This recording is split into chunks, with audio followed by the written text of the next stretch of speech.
Hey Varman, it was not my intention to leave a homie hanging. However, I've been very upset about everything that's happening, so I've kind of just been like watching my phone and Twitter for like all hours of the day until like 3 in the morning. But let's go to my YouTube moment.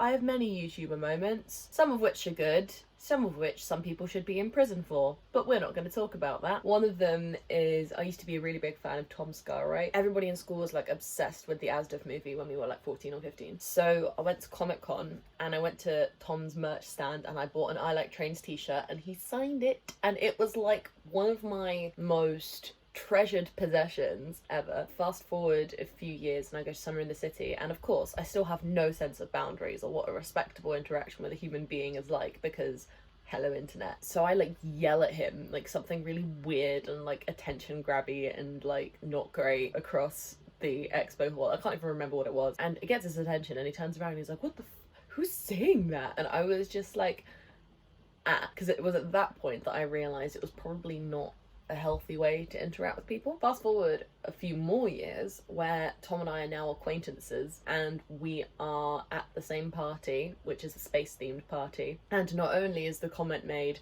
and this is why feminism has ruined Star Wars, which I found hilarious, but also we literally get so drunk and I sit down and I just tell him like I was a massive fan, and I yelled at him once in an expo hall and he was like, yeah, no, like I've done some like weird shitty things in my time as a YouTuber as well, like we all grown, now we're just both here, so whatever. And I'm kind of like, yeah, it really do be like that, huh?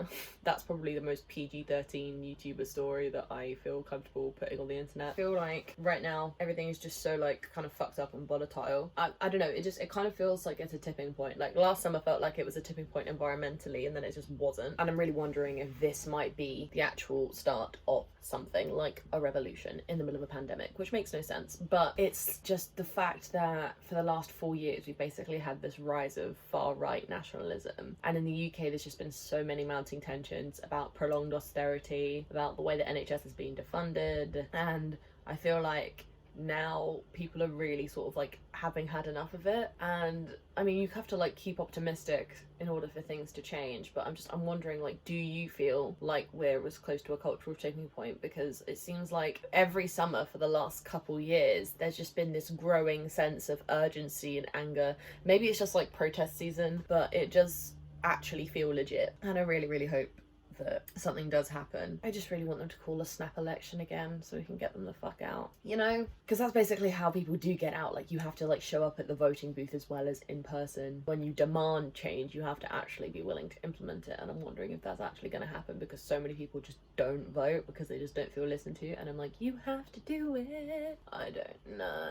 Oh my god. I kind of wish Sadiq Khan was Prime Minister. That'd be sick. Oh well.